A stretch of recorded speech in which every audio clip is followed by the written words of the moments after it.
हम लोग third Anglo Maratha वार की बात कर रहे थे, जो कि लास्ट एंग्लो मराठा वार था, जहां पर हम लोगों ने पिछली कक्षा में देखा कि कैसे ये जो मराठा कुल है, ये जो मराठा का जो पार्टी था, या फिर कहें तो जो मराठा वाला जो गुट था, वो हार जाता है अंग्रेजों से। क्योंकि एंग्लो मराठा वार में जो दो पार्टियां होती है, वो एक तरफ ब्रिटिशर्स होते हैं, एक तरफ मराठा का अलायंस होता है। और यहाँ पर जैसा हम लोगों ने पिछली कक्षा में देखा था कि ब्रिटिशर्स जो है वो जीत जाता है और मराठा जो है वो हार जाते हैं। वर्ष 1817 टू 1818 की बात है, यानी कि इन दो वर्षों को इन्वॉल्व करते हुए द थर्ड एंग्लो मराठा वार होता है। और जिसके बाद जो हार जाता है, उसका मेन मुखिया पेशवा बाजीराव द्वितीय को कहां भेज दिया जाता है, तो बिठूर नियर कानपुर। आज के भारत देश के उत्तर प्रदेश के एक नगर कानपुर के बगल में एक जगह है बिठूर में,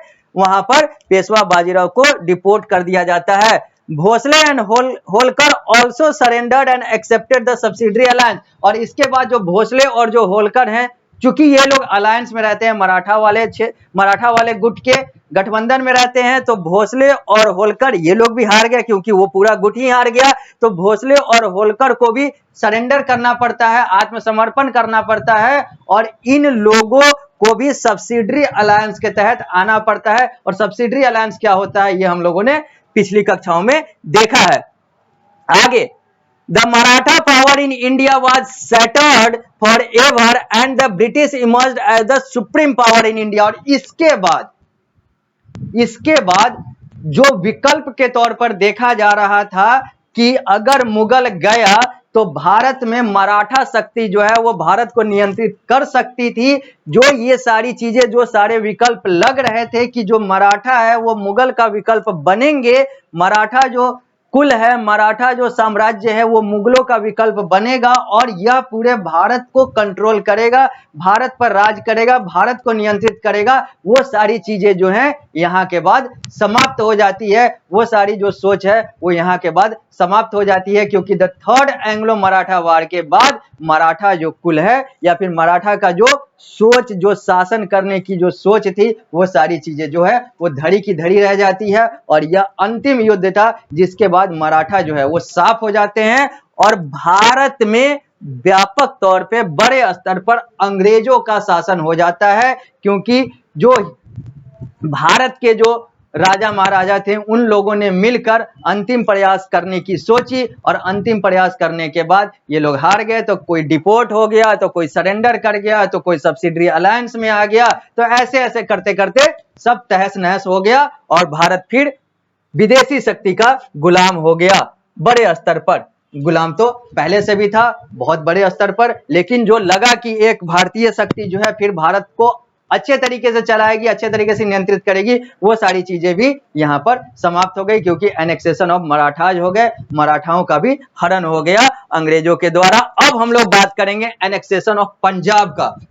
हम लोगों ने एनेक्सेशन ऑफ मैसूर देखा, जहां पर टीपू सुल्तान की बात कर ली। हम लोगों ने एनेक्सेशन ऑफ मराठा देखा, जहां पर हम लोगों ने होलकर की बात कर ली, पेशवा बाजीराव द्वितीय की बात कर ली, हम लोगों ने सिंधिया वाली बात कर ली, हम लोगों ने भोसले वाली बात कर ली। अब हम लोग बात करेंगे पंजाब, यानी कि हम लोगों ने मराठा वाले क्षेत्र में हम लोगों ने पश्चिम और मध्य भारत को देखा, तो मैसूर वाले में हम लोगों ने दक्षिण भारत को देखा था। अब पंजाब में हम लोग उत्तर भारत की तरफ आएंगे, और यहां पर देखेंगे कि कैसे एनेक्सेशन ऑफ पंजाब, यानी कि पंजाब का भी हरण कर लिया गया अंग्रेजों के द्वारा, यानी कि पंजाब क्षेत्र भी जो है वो भी अंग्रेजों का गुलाम हो गया, या फिर कहें तो अंग्रेजों के अधीन चला गया। तो लिखा हुआ है Maharaja Ranjit Singh. Maharaja Ranjit Singh was known as the lion of Punjab. Maharaja Ranjit Singh को पंजाब का शेर के तौर पर देखा जाता था, माना जाता था, या फिर उनकी पहचान थी। He was the founder of an independent Sikh kingdom in Punjab. वह संस्थापक थे एक स्वतंत्र सिख साम्राज्य का, जो कि पंजाब में था। He emerged as a dynamic Sikh leader. और ये जो है एक बहुत अच्छे, कुशल और बहुत प्रभावी सिख लीडर, यानी कि सिख नेता के तौर पर इमर्ज थे या फिर इमर्ज हुए थे, या फिर कहें तो उत्पन्न हुए थे, या फिर कहें तो लोगों के बीच में ये अपने आप को प्रसिद्ध किए, या फिर इनको प्रसिद्धि मिली एक डायनेमिक सिख लीडर के तौर पर। He made Lahore his capital and by 1823 he extended his kingdom from the Satluj to Peshawar and from Kashmir up to the border of Sindh। अब यहां पर क्या कह रहा है कि he made Lahore his capital, इन्होंने अपने साम्राज्य की राजधानी जो है वो लाहौर को बनाई, क्योंकि अभी जो पंजाब की बात हो रही है ये पंजाब की बात उस समय की हो रही है। आज यह पंजाब जो है दो देशों के बीच में बट चुका है, जिसमें मैक्सिमम हिस्सा, अधिकांश हिस्सा जो है वो पाकिस्तान का है और कुछ हिस्सा जो है वो भारत का है। यानी कि जो पंजाब है, जिस पंजाब की बात कर रहे हैं वो पंजाब उस समय की पंजाब यानी कि यूनाइटेड पंजाब की बात हो रही है। आज जो पंजाब है वो भारत और पाकिस्तान में बट गया है, और भारत का भी वो पंजाब जो है आज 3 हिस्सों में बट चुका है, एक पंजाब, एक हरियाणा और एक हिमाचल प्रदेश। इन सारे चीजों की बात हम लोग अलग करेंगे, लेकिन यहां पर यह जान लीजिए कि ये जो पंजाब की बात हो रही है ये यूनाइटेड पंजाब यानी कि United Punjab before independence, United Punjab after independence भी जो है वो पंजाब 3 पार्ट में डिवाइड हुआ, जैसा कि मैंने बताया था, पंजाब, हरियाणा और हिमाचल प्रदेश। लेकिन ये पंजाब, हरियाणा, हिमाचल प्रदेश प्लस पाकिस्तान वाला पंजाब, पूरे पंजाब की बात हो रही है। तो he made Lahore his capital and by 1823 महाराजा रंजीत सिंह जो सिख लीडर थे उन्होंने अपना राजधानी जो है, अपने साम्राज्य की राजधानी जो है वो लाहौर को बनाया, और 1823 में he extended his kingdom from Sutlej to Peshawar, और उन्होंने अपने साम्राज्य को 1823 में सतलज से पेशावर तक फैलाया, एंड फ्रॉम कश्मीर, और कश्मीर से लेकर सिंध के सीमा तक इन्होंने अपने क्षेत्र को फैलाया, अपने नियंत्रण क्षेत्र को फैलाया, या फिर सीधा सीधा कहें तो अपना साम्राज्य फैलाया। He was a brave soldier, an able statesman and a tolerant ruler। वह एक बहुत बहादुर सिपाही थे, एक अच्छे व्यक्ति थे, या फिर कहे तो एक टॉलरेंट रूलर यानी कि एक सहिष्णु शासक थे, जो सबकी बातों को सुनकर बहुत सारी चीजों को देखते हुए चलते थे। He ruled for over 40 year, और उन्होंने इन सारे खासियत के कारण से अपने आप को 40 वर्ष तक राजा बनाए रखा, यानी कि उनका जो शासन है वो 40 वर्ष तक रहा। अब हम लोग बात करेंगे इसी एनेक्सेशन ऑफ पंजाब की, और इस एनेक्सेशन ऑफ पंजाब में अब हम लोग बात करेंगे पंजाब और अंग्रेजों के बीच में, पंजाब और इंग्लैंड के बीच में, पंजाब और ब्रिटिशर्स के बीच में अलग अलग युद्ध की। तो सबसे पहले हम लोग बात करते हैं द फर्स्ट एंग्लो सिख वार, जो पहला एंग्लो सिख वार यानी कि जो अंग्रेजों और सिखों के बीच में जो पहला युद्ध हुआ था उसकी बात करेंगे, जो 1845 से लेकर 1846 हुआ। तो 1 वर्ष, लेकिन इसमें 2 वर्ष इन्वॉल्व है, 1845 और 1846। तो 1845 1846 में चलने वाले the first Anglo Sikh war की बात करते हैं।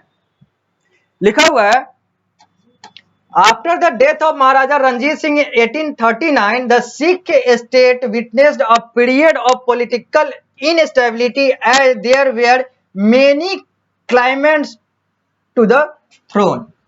कहा जा रहा है कि 1839 में, वर्ष 1839 में महाराजा रंजीत सिंह की मृत्यु हो जाती है, और महाराजा रंजीत सिंह की मृत्यु के बाद ये जो साम्राज्य है, ये जो सिख साम्राज्य है, वो बहुत सारे अलग अलग कुलों में, अलग अलग चीजों में, अलग अलग धर्रों में बट जाता है, जिसके कारण से यह जो साम्राज्य है वो कमजोर हो जाता है, या फिर कहें तो राजनीतिक तौर पे अस्थिर हो जाता है, जिसको यहां पर लिखा गया हुआ है पॉलिटिकल इनस्टेबिलिटी के दौर में ये चला जाता है। वो व्यक्ति जो 40 साल तक सिख साम्राज्य को चलाया, उनकी मृत्यु के बाद अब सबको लगा, बहुत सारे लोगों को लगा कि मैं राजा बनूंगा, मैं राजा बनूंगा, सब आपस में लड़ते गए, राजनीतिक अस्थिरता आई, और सब लोग जो हैं वो अपने आप को राजा बनाने की चाह में इस सिख साम्राज्य को बर्बादी की तरफ ले जाते चले गए, क्योंकि ये सारी बातें 1839 में महाराजा रंजीत सिंह की मृत्यु के बाद हुआ। In 1843, Dalip Singh, the youngest son of Ranjit Singh, became the ruler under the protection of his mother, रानी जिंदन। और फिर इन सारे दौर से गुजरते हुए 1839 में मृत्यु के बाद पॉलिटिकल इनस्टेबिलिटी और मारामारी सत्ता के लिए इन सारे दौर से गुजरते हुए 4 साल बाद वर्ष 1843 में दलीप सिंह को, DALIP, दिलीप नहीं है दलीप है, दलीप सिंह को, जो कि महाराजा रंजीत सिंह के सबसे छोटे बेटे थे, उनको महाराजा बनाया गया।